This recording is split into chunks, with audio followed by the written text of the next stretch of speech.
I will do the introduction in English. The speaker will speak in English anyway. So, good afternoon. My name is Marios Dikiakos. I'm director of the Center for Entrepreneurship at the University of Cyprus. This talk is part of our series of lectures in innovation and entrepreneurship, and also it's part of it's the last event of what we call the April Creativity Month. Our speaker today is Professor Babis Mainemelis, who's going to speak about creative leadership, context and prospects. Babis is a creativity scholar who explores creativity's interactions with aesthetic states, social structures, and temporal dynamics. His research has been published in leading academic journals like the Academy of Management Review, and it has also been profiled in the popular press like Financial Times, Sunday Times, and so on. He is recipient of the Academy of Management Review's Best Paper Award in 2010 and Outstanding Reviewer Award in 2009 and 2014. He is currently an Associate Professor of Organizational Behavior at Alba Graduate Business School at the American College of Greece, and since 2004 he is Visiting Professor at Porto Business School. From 2001 to 2009, he was assistant professor at the London Business School, and prior to becoming an academic, in the mid-90s, he worked at Pictureworks Technology, which is a digital imaging software startup in California. He has delivered several graduate courses and executive education programs in the US, UK, South Africa, South Korea, the Gulf, and Europe, and has been working with leading organizations such as AIG, Barclays, BT, Carrefour, Ericsson, Lloyds, and Walt Disney. So I would like to thank Babis for taking the trip and coming to Cyprus, and also I would like to thank the MBA program for co-organizing and co-sponsoring this event. So, okay, thank you. Thanks so much. Hello. Thank you so much for inviting me to be here. It's a great pleasure and honor to be at the University of Cyprus. So many thanks to the Center for Entrepreneurship MBA program, and to all of you who are here on Friday, late afternoon, just before the big Easter. So I'm really impressed that you're here. So as Mario said, I'm going to present some ideas about creative leadership, which is a topic that sort of when one starts to study creativity when you're younger, it's not the first thing that comes to mind. Usually people go around studying other things like creativity in time, creativity in playfulness. But then as you become older, somehow intuitively you are drawn toward somehow heavy things like creativity and traditional creativity in leadership. So what I would like to do today, the time that I have available, for the most part I'm going to focus on three things, and three basic things I want to say. I'm going to give you a very, very brief overview of the history of the notion of the concept of creative leadership, how we have come to think the ways we do today about creative leaders. And one idea I would like to stress here is that perhaps today it is more important for various reasons than it has ever been before. The second aspect, the second thing I would like to say is that it's really interesting when you focus on understanding what people have said, what people have written about creative leadership. It's a very famous, extremely important book, Administrative Behavior. Actually, he looked better than that, but the photograph gets a bit, change a little bit in the projection. So Herbert Simon, in Administrative Behavior, among other ideas, he made a prediction, which was a very provocative prediction of the 1940s. He said, quote, by 1985, we will have the technical capability to run, manage organizations by machines.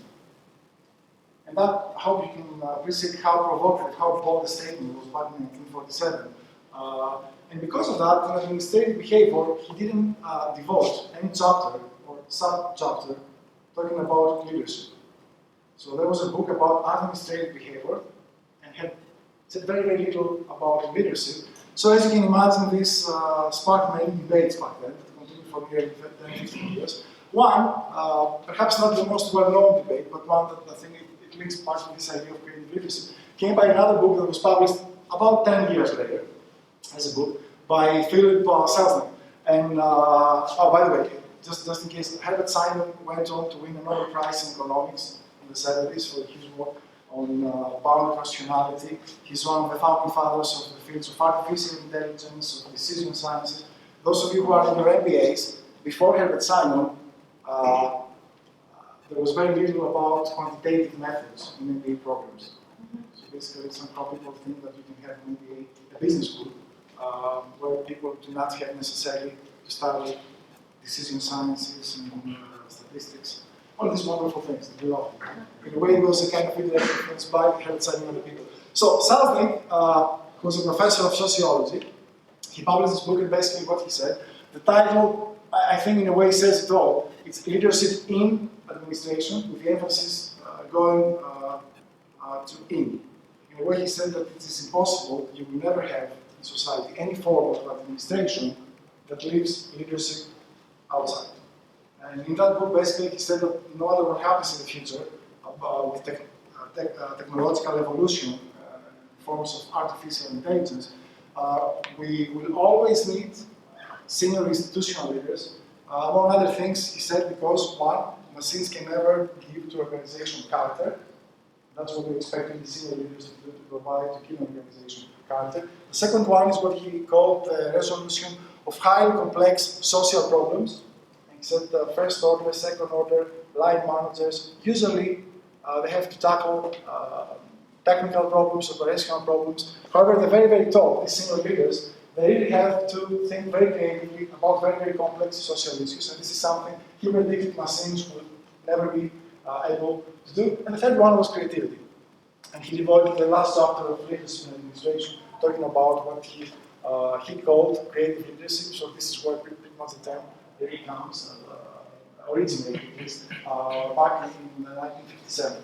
Selznick, of course, he's considered one of the founding fathers of what today is called institutional theory in organizational science. A few years later, there was another article that was published in a very prestigious management journal by Stanley Stark. Had a very nice title, Human versus Metal Brains. And what he tried to do, he tried somehow to take stock of that debate up to 1963. And he arrived at two conclusions. First, we cannot know, back in 1963, if Simon is right, because we cannot predict if in the future machines, forms of artificial intelligence, will be capable of replacing top managers. And at the same time, we don't know if Selznick is right, because it's not really clear what he means by creative leadership. I mean, so you can understand how frustrating this is when you write an entire book and then people say, what is it really that you want to say? What does it mean, creative leadership? But pretty much that was a critique back then.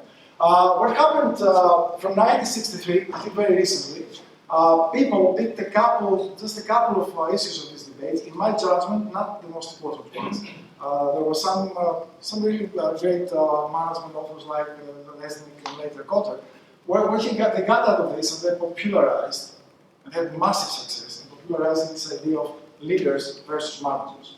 It's surprising to me, still gets taught and read the HBR book by Kotter, and this is actually really comes back to us from that debate back in the 50s. It was not the most important aspect, but anyways, that has stayed. And of course the debate about human versus metal brains is still very timely today. What machines can do, what forms of artificial intelligence can do. Now, as far as creativity is concerned, there is something I want to show to you, and I think it's better if I show it to you instead of describing it. This is one of the most intelligent people who lived in the 20th century, Salvador Dali. I know most people think of Einstein as being the most intelligent. You know, Einstein had a type of intelligence. He was very smart, and he got you to know he's smart. Dali was more of the kind of person that he was very smart. He had an extremely agile and very structured mind, but he wanted to hide it.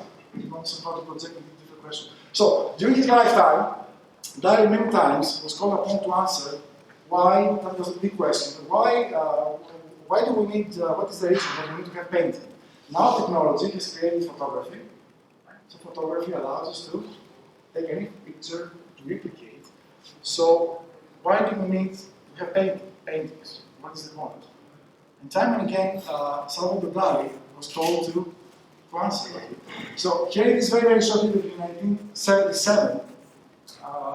Basically, in a way, if if you just listen between the lines, he says, I was right. With no form of technology, we will not be able to replace a painting. I would just to listen to his reasoning. Pero hay una paradoja que se había dicho mucho, que la fotografía sería la muerte de la pintura. Y está resultando al revés, es que gracias a la fotografía se está resucitando el arte. Y me preguntaron en Nueva York en la televisión cuál era el misterio de la fotografía. Se vendió Juan de Pareja, el que manejaba los pinceles y se ocupaba del taller de Velázquez. Entonces me dijeron, ¿qué diferencia hay entre una fotografía del mismo personaje, con el mismo ángulo, y una pintura hecha por Velázquez? Pues, toda la diferencia entre la fotografía y la pintura de Velázquez del mismo sujeto, sin ninguna desproporción exactamente fotográfica, la diferencia sencillamente es de 6 millones de euros. Porque la fotografía no valía nada y el cuadro se vendió a 6 millones de euros. Now, in one sense, that's as close as you can come today to universal truth, right? And as far as I know, schools of business, schools of economics, in any class about decision biases, about influence, persuasion, negotiations, in a way, this is the so-called principle of scarcity. So people are willing to pay more in order to get by what is more scarce. I mean, this is one aspect. But back at the time, people thought that even if machines would get really smart, one thing that they will never become able to do is to create. So they will be able to judge, to make decisions, to analyze, but they can never become creative. Today we know that this is not true. Right? Technology is is really capable of creating things. So I'll give you an example of the music industry. At least those of you who are familiar with Greek music, back in the late 70s there was a Greek composer.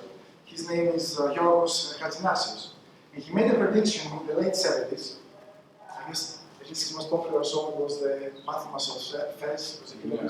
He wrote, I would say, different sorts of music. He predicted that at some point before his death, we will not need humans to compose music because machines will be able to compose music. And actually today, he's right as well, because that's true, right? We have this screenshot of software that actually composes music, and that's really creative. That's not analysis. It's something that somehow we have a software to compose music. Is it good? No. For the time being, machines are not as good as humans in anything creative. Nobody can say how this will look like in the future. My expectation is that they will never match the creative capacity of humans, simply because in any creative process, usually you incorporate things like accidents, errors, very, very idiosyncratic personal tastes, life experiences, unconscious elements, and I cannot really imagine how forms of artificial intelligence can do that. But again, this is just an estimation. But here's what's happening. If you look at this in the music industry, and of course you have other forms of technology, right? So you have this kind of extremely sophisticated filters and take a really bad voice, like my voice, and somehow make it sound beautiful. This is why sometimes you go to a concert and you listen to someone live, and you say, my God, you know, this person cannot sing. But then if you listen to the album, it sounds good. That's a very, very direct version of very highly sophisticated notes. But if you look what happens to leadership in the business in the last 20 years, the role of the producer is probably more important today than it has ever been before. And this is not despite of, but to a great extent it's because of technology. Right? So what happens, it becomes technologically more complex, you can do more things. It certainly reshuffles all the balance of power, contributes creatively. But the producer, who is the principal, if I may so creative leader, in the production of music, the production of the main program, which is the album, these people actually have gained more strength, more creative input. As a matter of fact, for the first time, some of them now have reached the status of celebrities. Just put an example here, Brian Eno. If you look at this, he has his own channel, and then you go and you listen to the music that Brian Eno has produced. It says, YouTube, Coldplay, Depeche Mode, and so forth and so on, right? So in a way, technology not only has not replaced these forms of creative leadership, but at least in some industries, we really have many users to believe that actually they have made even more important in the running of a project, another, or anything like that. There are many paradoxes surrounding the concept. I guess at least some of you are familiar with this very large-scale surveys that IBM has been doing for some time. So in this one, 2010, in the global CEO study, they asked about 1,500 CEOs to rank order the qualities in leadership that they perceive as being more important. Creativity came at number one. Now, being at number one, you know what it means. It doesn't mean anything. To be number two, number three, number four, but just the fact that it's at the very top 10, it means that CEOs actually start considering that creativity is an important component of leadership. And perhaps what is more important to me is that this is not the only survey that I will dispense with other ones. It's 60 countries and 33 industries, meaning this is not just a group of CEOs in Silicon Valley or in Copenhagen. The coverage is really broad, which means that many people start thinking about creativity being an important aspect of leadership. At the same time, all of the studies that we have, the academic studies, they say that when you ask people to think about leaders, the last trait that comes in their mind is creativity. Simply, you ask people, can you just tell me 10, 20 qualities you associate with leaders? Usually creativity doesn't come up. People will tell you integrity, being smart, being whatever. Creativity usually doesn't come up. We know that in most types of companies, some of the most creative people are less likely, on balance, to become top leaders. So there appears to be a kind of a bias, a selection bias. But if you're somehow very creative, you may find it more difficult to reach the top. And also that there tends to be a kind of a negative association between people thinking of you as a creative person and as a leader. Simply speaking, if we were to do an exercise in this room, this is what this experiment simply captured. And each one of us would contribute one new idea. The person that you would think as having contributed the most creative idea, it would be among the least likely people to think that they can become good leaders. So the more people perceive you as creative, the less likely to think of you that you have this kind of leadership potential, which of course is not true. It's a social bias, but it happens. And the only way to escape that is to also be perceived as being highly charismatic.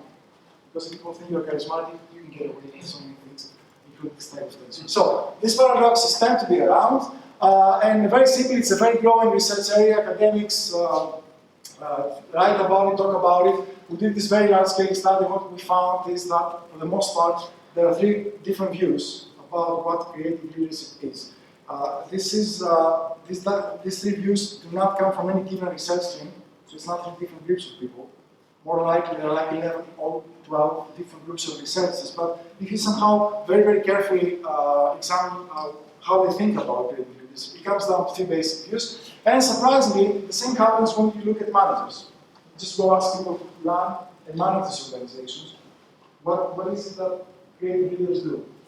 They appear to split into three different views. And in a kind of a refreshing way, the difference here is not between academics and managers, it's within the group of academics and within the group of managers, which means somehow these things are not artifacts of paradigms or epistemological paradigms or anything like that. So, in order to keep it simple, I'll give you three examples, one example from each group. This is John Ferrer, very renowned executive in the advertising industry, chief creative officer at Ferrer Cavillo, New York. Look how he describes his role as being a very, very top leader, senior leader of big communications and advertising company. He says, I know that you may not be able to sit back, so I'm just going to read. Advertising is a business of big ideas. The objective of the copywriter and the art director is to develop the big idea for the customer, right, for the account. However, the creative director's objective is to help others develop the big ideas. I begin by explaining the potential of the assignment to the creative people in the team, so they get excited about what can be done. Next, I will try to take them right to the edge of the big idea in their idea generation process. And when they start generating creative work, my job is to help them identify the truly big idea and bring it to the top. So I must infuse them, energize them, and when a truly big idea comes up, help them identify and select it. So, similar to what he says, once upon a time, when I was young, I was a junior advertising executive, my job was to think of creative ideas. Now that I have a leadership role, it's not me who's expected to provide the creative thinking. I'm supposed to be the one who creates the conditions that everybody else systematically comes up with creative ideas. That's one part of my role. Another aspect of what he says here, I must be responsible for selection. It's an extremely important part in any creative process. You get brainstorm, you get different ideas. Selection, selecting which one to choose to implement and what to reject, is very, very important. And this is something that becomes part of the role. So this is something which is the idea of being a creative leader in the sense of facilitating, fostering other people's creativity. Just making sure you create a condition so other people in a group, in a department, in a company, systematically come up with creative ideas. Very different notion of creative leadership. You will find in places where somehow the idea is you have one creator, master creator, and everybody else somehow must help that big creator to materialize his or her vision. Here's an example. This is Babis Mainemelis, who's the chef and owner of a 2-Michelin restaurant in Turin. Even if you know nothing about him, if you know anyone who runs a Michelin star restaurant, even from the shows on TV, you really get the feeling. So, the way he describes it, look how different it is. He says, I have to be an excellent artisan who's able to create the perfect prototype for the perfect dish, so that those who work with me can perfectly replicate many times. I know many people, when they think of creativity, they do not think of replication, of copy and paste. That's what he says. I have to really design very creative dish, but then every single night, people working in the kitchen of my restaurant, all they have to do is to perfectly, impeccably replicate it. If someone doesn't replicate it the way it should be, well, that's why he has the knife.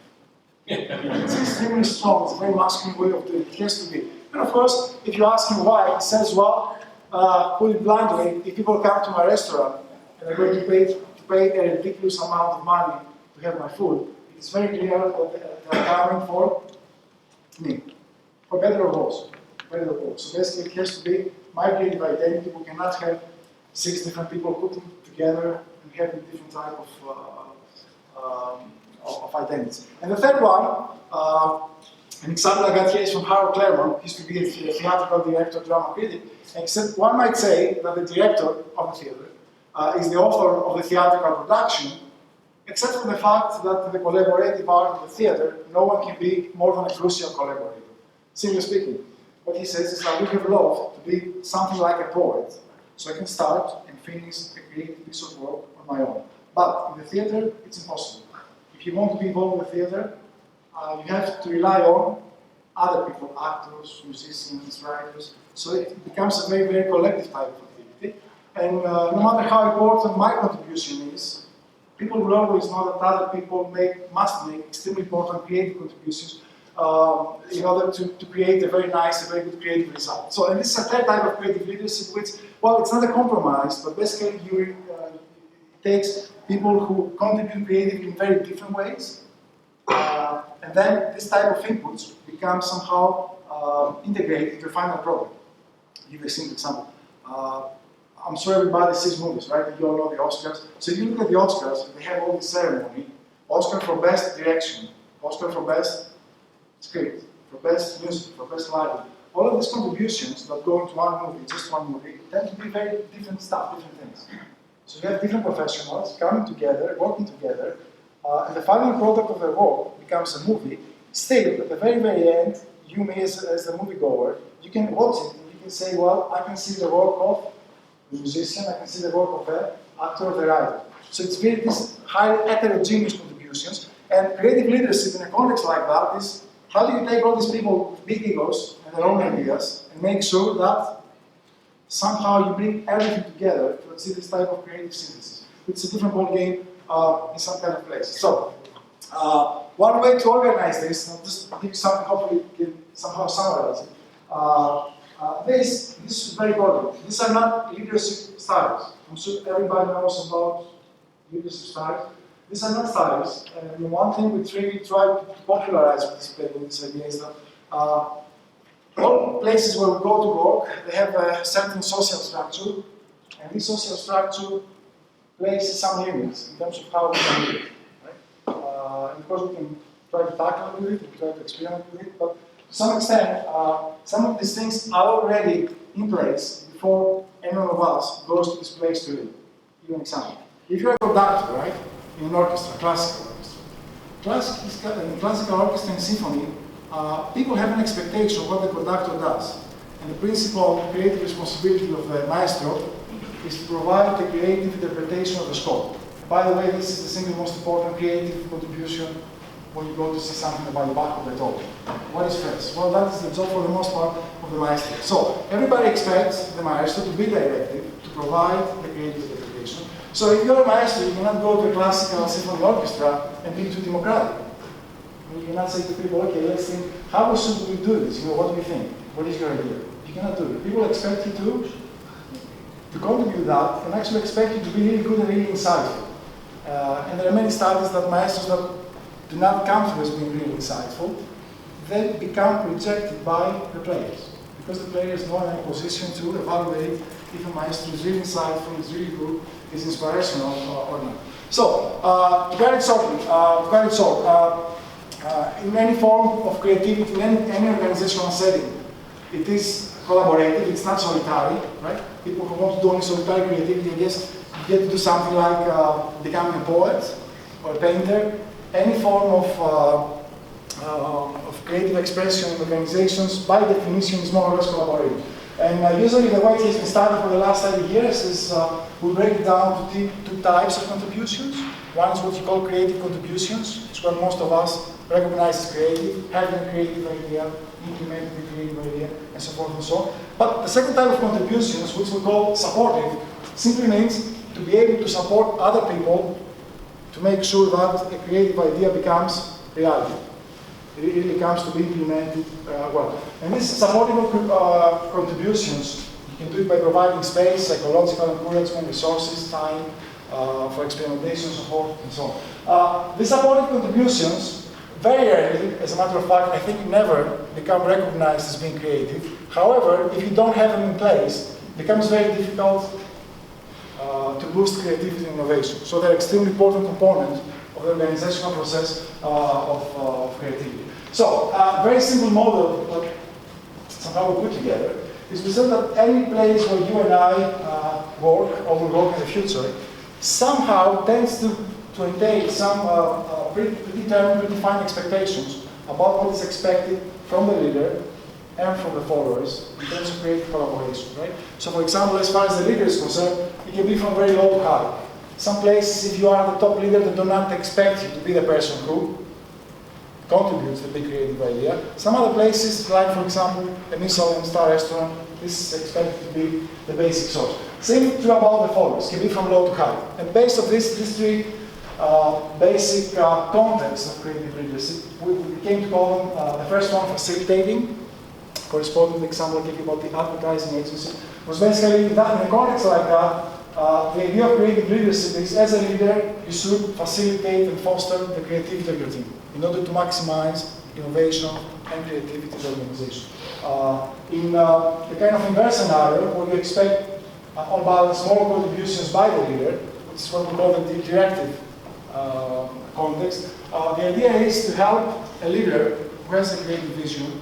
Everybody else somehow is called to help him or her materialize in practice that creative vision. It could be in a symphony orchestra, it could be in haute couture, in fashion, anywhere somehow where there is the identity, the signature of a creator.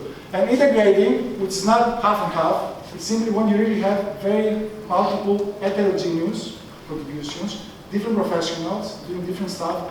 And then what leadership, creative leadership usually means in that context, is someone who can really achieve a higher order creative synthesis out of sixes and sevens, out of things that are not simple. A chef in a restaurant collaborates with professionally similar others, chefs. They all do somehow the basic activity they cook. In an integrative context, this is not true. You get to work with people who professionally are not similar, and so someone has to do that role to be able to synthesize. So the idea is that in a facilitating context, somehow keeping constant the level of the contributions made by the leader, the creative contributions, you can have the creativity of the team being very low to very high. And this is the difference of leaders and both. So you have leaders that are highly supportive of creativity and they know how to do it. You get other people individually, collectively, to become more creative. So it's a strong way for us to evaluate how well these people are doing their job as creative leaders.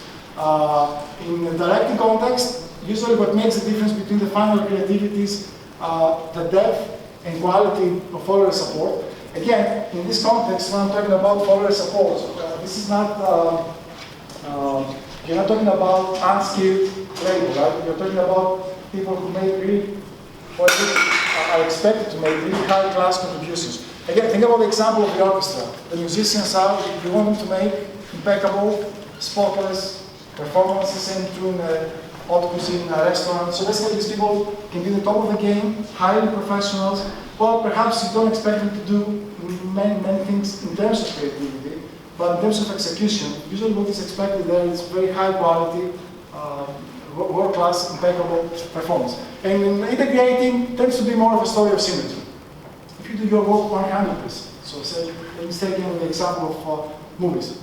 If you write your script as a writer, and you give me 100% of what you have creatively, and the director does 100%, and the composer of the music, somehow you try to find ways to go back and forth, to maximize and to create a product. It's the movie. In the end, it tends to be more creative. And that tends to be way more difficult socially, way more messy, but in a way, integrating, I think, also correspond to what, how many of you are currently, you are going through your MBA students? So, most of you. Okay. So for most of you, actually, you see, and I'm giving the examples of the cultural industries, the creative industries. One reason I'm doing this is because I really think some things that people in theater, in cinema, in orchestra, in these artistic organizations have been doing in the last 50 years, for the rest of the industries, you can really see in many ways they work in the future, not in terms of the art, but in terms of organization. Because they allow creativity to come into their processes much earlier than other organizations. Somehow you can really see many things, what leadership means, what collaboration means. Somehow it is already embedded in the way they run their businesses. And I think this is extremely instructive for those of us who study other forms of organizations. And this, I think, it is a wonderful idea in the creativity month. With music, with the gallery visit. I think it's really important. So, to give you another example of really how important it is, I don't know how familiar you are with the construction business. Really different type of industry. In the construction business, if you look these days, these companies, actually they are not companies, they are consortia. They go to the Middle East, they create these huge buildings, they're really expensive. Stakes are very high, you don't want to screw up, it's really difficult. What happens, usually you don't have one company. You have a consortium consisting of many companies, you have many people, many different professionals, architects, engineers, electricians. Coordinate them to perform the highest of their abilities is not an easy task. And leadership in that context tends to be pretty much in that role of integrator. You know? And the person who does that is not necessarily the architect, the engineer, the electrician, but tends to be someone who makes sure everything falls into place. It's a very difficult job. Because of that, it tends to get paid very well. It's not easy. I'll give some examples we have sometimes. It's a very difficult job to do well, precisely because you have to work with people who are professional, know more about the job than you do about their job. So it's very difficult to communicate well. And I think it becomes more important in other forms of ethics. Okay, here's some examples. I guess you all mentioned that she has contributed. No, because that's not her job. In my days, all this kind of supportive element that used to be in the background now comes very much into the foreground. And of course, it helps a lot that it's a female, because the archetype, the feminine archetype, is something that pretty much historically has been linked to being supportive and caring and helping others. And of course, this, just to make sure nobody gets concerned about it, if you're a man, we can have feminine side as well, right? The idea that you really care about others, you're really supportive, and you try to help them make it. The second element, the second directing, just to contrast it, this is Frank Gehry, one of the most famous architects of our times. Look how he talks about him leading his architectural office. You have to control the project through to the end. You have to really control the goddamn thing because it is your design, meaning my design. Nobody else knows how to do it. Now, of course, he has some of the best architects in the world working with him, and he feels that nobody else knows how to do it. Why? Simply, if you know even a little bit about Frank Gehry, what you know about his buildings is that they have, among other characteristics, two characteristics you cannot possibly miss. One, they tend to be ridiculously expensive. And two, you really know it's Frank Gehry. It is inescapable. I mean, you see this, it doesn't matter what it says, it's a Disney building. You really know the architect is Frank Gehry. So, Frank Gehry would say in any form of this business, this is Prague, this is the new Louis Vuitton museum in Paris, this is a brain science department in the US, a business school in Australia. This used to be my old business school years ago. It's the campus of Case Western Reserve in Cleveland, Ohio. And actually what he designed that, 50% of the people, when they saw that they actually have the prototype, they hated it. They said, this is stupid, I don't want to go and work in a place like this. The other 50% loved it. And I can tell you, Frank Gehry was elated. He said, if people hate and love it, that's the best of me. If people are different, I get pissed off. When people somehow have a strong emotion, that's really nice. So, point is, even if Frank Gehry doesn't design something, his customers have to know that it is Frank Gehry who does that. So in that case, in many of these types of business, whether it is architectural boutique offices, whether it is fashion, sometimes you find it in Michelin-star restaurants, in any place where actually the identity, the signature of the creator is important, simply authenticity, it's way more important than quantity. So they really don't care about having more buildings more often by as many people, right? So in order to somehow preserve this idea of creative identity of the chief creator, the type of leadership you get to see there is one person who has to have most of the creative input, and other people somehow on balance contribute less. And this can be important, for example, in places where actually you cannot compete. Think about it strategically. In any type of business you will get in the future where you will not be able to compete by numbers.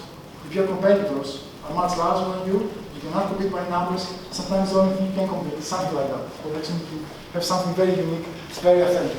And the last one is integrating, which is again trying to put together different contributions. This is Sigmar Bergman, one of the greatest directors of the theater and the cinema, of all times.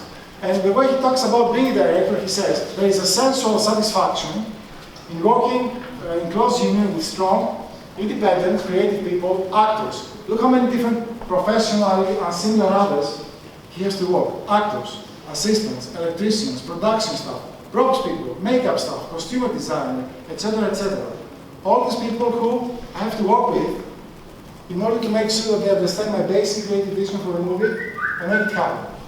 And no matter what you do, it's not easy. You cannot impose your vision, right? I can tell you I have this vision for an actor. At the end of the day, the actor acts. You can help them, you can inspire them, but you cannot completely control their performance. So it becomes a very different type of process, which is really, you try really to integrate different contributions into a final form of projects. And because of that, this is also the type of the form, the context, if you will, of creative leadership, where actually we see non-traditional forms of leadership, which means sometimes you have a single leader, but you have a duo. Sometimes you have collaborative forms of leadership. Sometimes you have rotating form of leadership. And all of these are more or less connected, again, to this idea of what is the basic social structure, what is it that you do. Let me give you some examples trying to keep it simple. I already gave you the example of the cinema. It's very complex professionally, right? So you have different professionals. Someone which is, has to do it, and usually, not always, in that type of business project, you have two creative leaders. One is the film director, the other one is the producer. And these two have somehow to work together to make sure that the movie happens. Think about Quartet. If anyone is interested, this is a really very nice movie. And it's one of these very popular movies. It's really nice because it captures, illustrates very well the relational tensions in a quartet. They're very creative relational tensions. So what happens, many of these people who play in quartets, they do not play in symphony orchestras. Does anyone know why? Some people quit their job in a big symphony orchestra, and they go and take a job in a quartet. It's much more stable, much more risky, much more uncertain.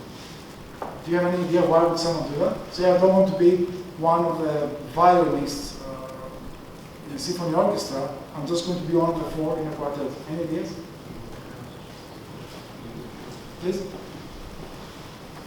Why would you think someone would do that? Please. Creative control. Yes, creative freedom and creative control. And people will tell you, they're like, in my orchestra we have 25 violins.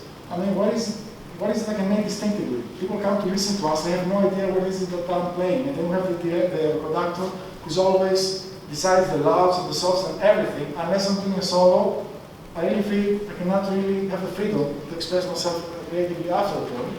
So because of that in the quartet, these four people have more creative freedom, they really have more control, both creatively and business-like. And because of that, you have a kind of a leader who's usually the first violin.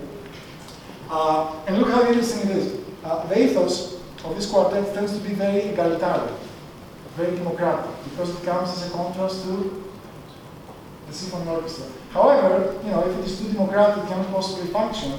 So what happens usually with the first violin, he has to be, or she has to be someone who appears to be democratic, although in effect makes sure that things get done. It's a really political skill, not only creative skill. It's a great political skill to make sure this happens.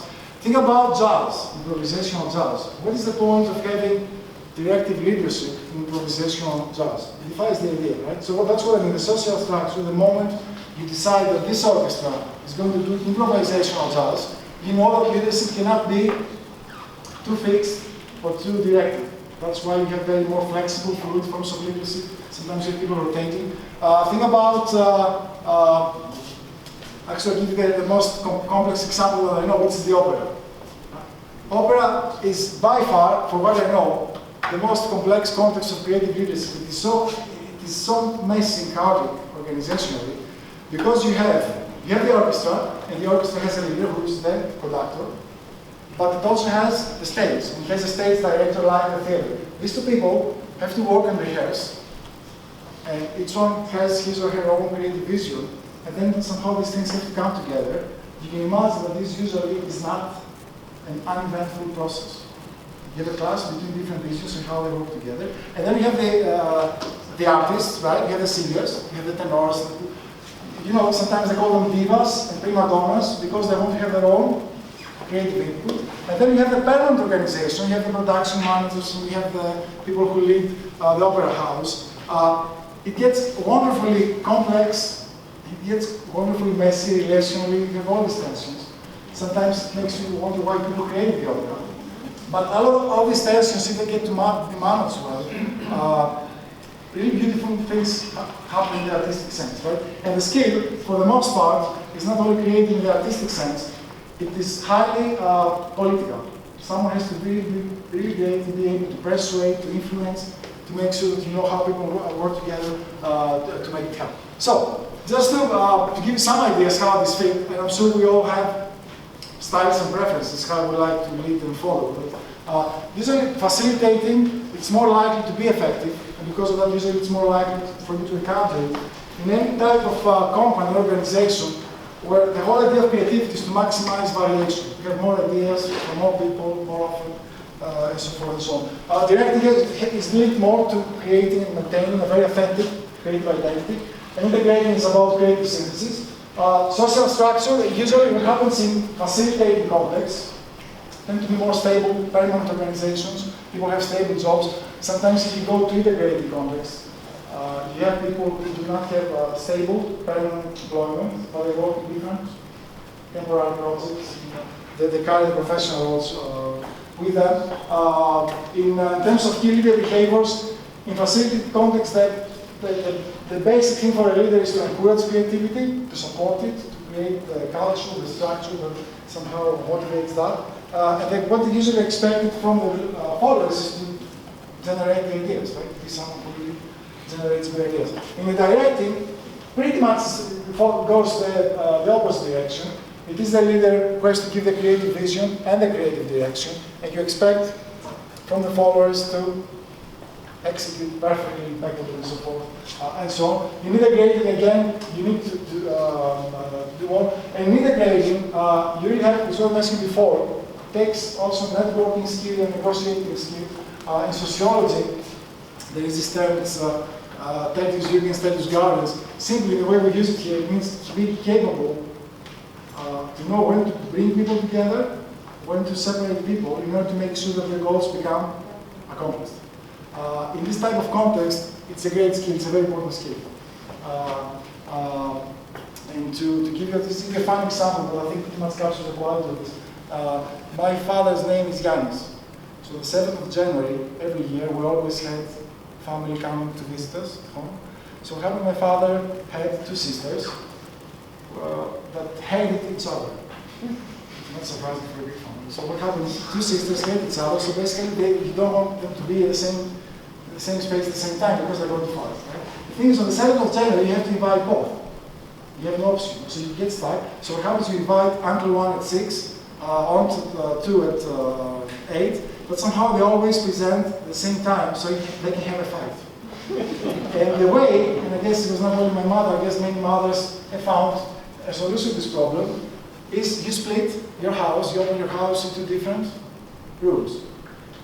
Sophia and Anna goes to the salon, and Sophia goes to the kitchen. So basically they are there, you open the same things, same brownies, same cookies, but separately, because you know if they come together they're going to have a fight. Now, you may think this is fine, but actually this is what it means. And sometimes in these creative projects, if you get people together more often than it is necessary, they're going to fight. So basically, part of the leader is to know when to bring them together, to brainstorm, to have ideas, to have an idea, and then to separate them. And what I mentioned before about social structure, I hope it doesn't sound too theoretical, it's really practical. For example, in the opera, they have the modules. So you know any opera in the world, what is a piano take, what is a dress rehearsal, people know how they're going to rehearse and with who. Is it the musical director or is it the stage director?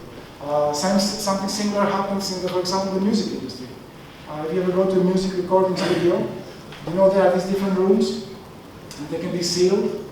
One of the reasons sometimes where you can be in one room and not being able to listen what other people are saying in a different room is because this may be extremely upsetting to you. And the only person who actually sometimes controls, especially some studios in Nashville, the communication, is the producer. You know? So basically, Lady Gaga is there singing. You know this crystal completely isolates the sound. So if you have the musicians complaining or saying bad things about Lady Gaga doesn't listen to them, really. But the producer makes sure that she stays there, she stays focused. And some of these tensions happen a lot, and it is a part of the skill to know when to bring people together, when to separate them. It is really a political skill. And of course, also happens in, by the way, I was talking to Marius yesterday, and when you went to the gallery, think about the curator. And I have an enormous respect about curators in museums. Curators are not the artists who create the work. However, every time you go to an exhibition, you say, wow, I got an idea. More often than not, that has been the creative input of the curator, because the curator can take things that already exist, but rearrange them in a way that creates a new story, narrates a new story. It's a very creative skill. In a way, this is what in the creative context happens. And in terms of the tensions, in facilitated context, those of you who will be there, is the most difficult thing psychologically is you have to be the person who says to people, I want you to be creative, I want to make it possible. You know, in our company we celebrate innovation, but then if that works out well, people have many ideas, and then you have to be the person who says to them, no. So you have to be the one who motivates them to do things. Once they start doing things, you have to go back and say, I'm sorry, you cannot do this. So your idea gets rejected. It's not easy. Because actually it's one person who has to embody, to enact this dual role. And that creates many tensions to see different places. It's a difficult thing to do. That's one of the tensions I would single out. In directing, well, if everything is about you, you have to live up to expectations, which is not easy. Psychologically, it's extremely difficult. And sometimes you have, probably you've seen this in the news, some of these top chefs who lose a Michelin star and commit suicide. And people try to understand, well, think about the psychological pressure. You know? They have to carry themselves, the restaurant name, the fame, the whole thing. They have to embody the whole thing. It's not easy to do. It becomes extremely stressful to be everything in one person. It's really difficult to live up to expectations. And for the followers, the main tension is creative environment. Is what you told us before, right? Sometimes you feel that if I stay in this type of other very influential creative leader, my creativities cannot possibly flourish. So I have to, and actually invariably this is what happens. People will stay to learn, because you can learn a lot, and then at the point you feel there is nothing else for me to get. What they will do in these restaurants and design firms, they quit then.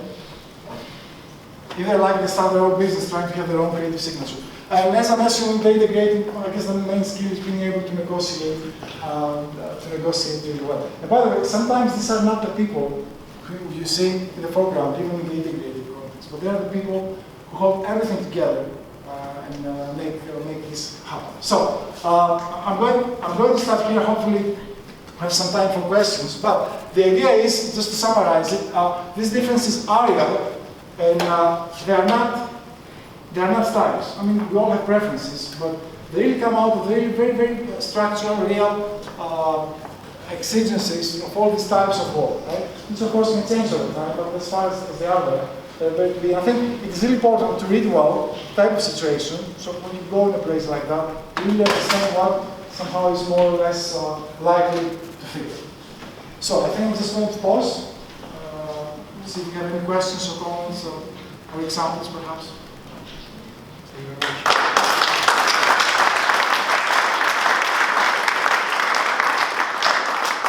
Thanks for the presentation. In the multi-context conceptualization, where is the entrepreneurial spirit and/or innovation? Where do you see these two? Innovation can be everywhere, literally. That these are all these three contexts. I think they can be equally creative. Based on a review of the research, we found they can be equally creative, equally innovative. And now the entrepreneurial part. What you have in the directing. Sometimes in the very small companies. Sometimes, usually during the first stage, it is more likely than not to be directing, because sometimes somehow a company gets bored around one entrepreneur. Sometimes we see this in very large and established companies, because the company is so large or so established. If a top leader sees in the environment an opportunity and goes to exploit it quickly, and for better or worse, you judge that I don't have time to wait to persuade everybody else. Sometimes directing means you take the organization to change direction in a very fast way, which can be a very entrepreneurial move from the top, if you have the power to do. A good example is what big media organizations did in the 80s and 90s. We have some of the top, like the Murdochs or Turners, who actually just somehow do it in a kind of more forceful way.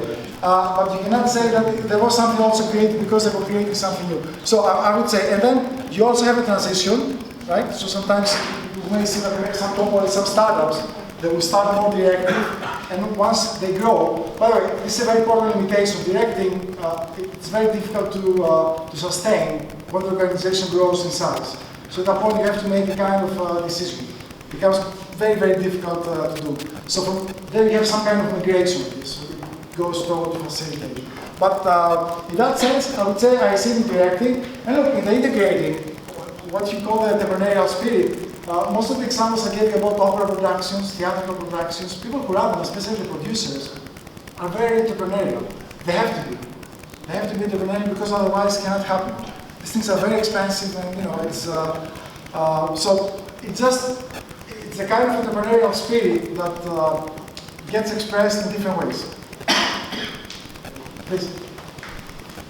I struggle to see integrating without facilitating and facilitating without integrating, particularly since most environments, even creative environments that we've discussed, are team-based. So how do you make this separation? I understand the directing. Okay, that's a good question. There are many reasons, but I'll just pick two. One, what happens usually in integrating is sometimes you split people, you let them do their own thing. So the best facilitation you can do is to say you do your own creative job. Think about the costume designer, right, in opera. You tell them, give you a basic idea, you go to your studio, do whatever you like, and when you're ready, come back, and at that point we try to integrate your costumes with the rest of the production. So somehow you don't need necessarily to communicate all of the time. In facilitating, usually you have many people who keep on doing pretty much the same thing in the same space, and even if you separate teams, they happen to be in the same space, like advertising. Another way to explain this is, In facilitating, usually people learn by separation. So somehow you separate people. In an advertising company where you have 10 accounts. You have 10 teams to work with these 10 accounts. And you don't want necessarily to talk to each other because there are different accounts. You know? One is American Express, the other one is a couple. In integrating context, learning and creativity usually happen out of recombining people. You tend to take people, recombine them. Once the project is done, it's over, and you start again, right? This is why studios do not have any more permanent employees like actors and directors, because you know it doesn't work creatively. So you just recombine people with their ideas, but parts of this recombination, these people have the freedom and the space to work on their own. So do not expect necessarily to be inspired by the leader to design a great costume to do that. They expect some kind of creative vision to understand how my work is going to fit. And in a way, facilitating, fostering, motivating, integrating, yes, I mean, you do find these things in all forms of behavior, right? So it's not like every single thing in this context is 100% different. But they tend to have this different quality. And to me, if I would have to choose one that is different, it's this idea of heterogeneous contribution. So usually in integrating, you have to work with people who do really different stuff. This is not the case usually in most facilitating context. Think about, give an example, give an example from the time. Think about the big design ideal, right? Because you really have designers. And designers may be people with very different backgrounds, but pretty much they have something similar. In this integrating context, you have people doing really different stuff. Virtual organization, which is something that's happening as well. And that, yes, that you have to bring together different cells of production from different places and times. Of course, I'm Robert from Campus Business School. I've done research in creative and innovative environments. And I have actually done a case study on architectural practice where the chief architect was very directive. And it wasn't a very creative environment. Because the rest of the team was just, a pair of hands to actually execute the vision. So it was like a factory, basically. So I have two questions for you. The first one is whether you see dangers of the extreme, as we see paradoxes of innovation and leadership. And the second one is because about leadership. But what happened? Because lately we started talking about teams of leading rather than the leader. I don't. Actually, I know many people have very strong feelings that there is one type of leadership is the best, and the other one is not. So collective leadership is best, and we have it. I don't. I really think that there are different structural needs. Let's face it. I see no reason to have my thinking that one type of leadership is the best. No. But perhaps this whole danger is. I think they may not be able to lead in the long term. But again, I don't think this is necessarily the most important thing for their existence. So, this is why I gave, for example, of restaurants. What I've noticed was that there was a huge staff turnover. Architects were leaving, so it was like a bad stop. I found this, yes, I think this tends to happen.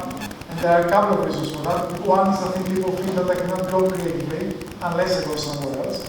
The second reason is sometimes the top leader feels that I don't want people to stay here more. I want a supply of new people to become new, so I still can get some ideas.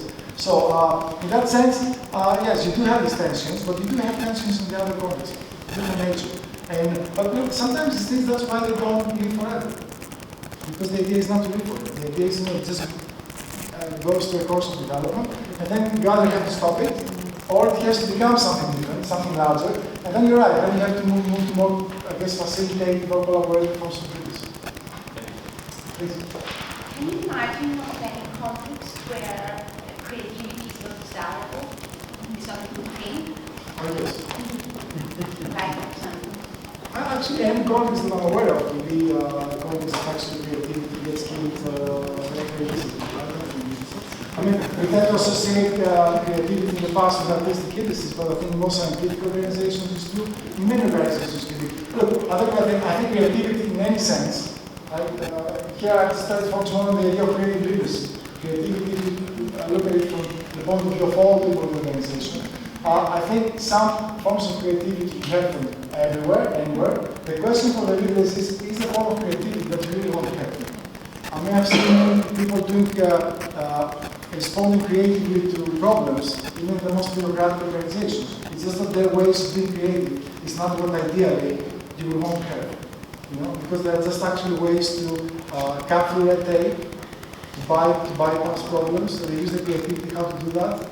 And I'm not sure this is the most beneficial for the structural part. But clearly, creativity, I mean, it's, I think it has become more and more important in the past of time.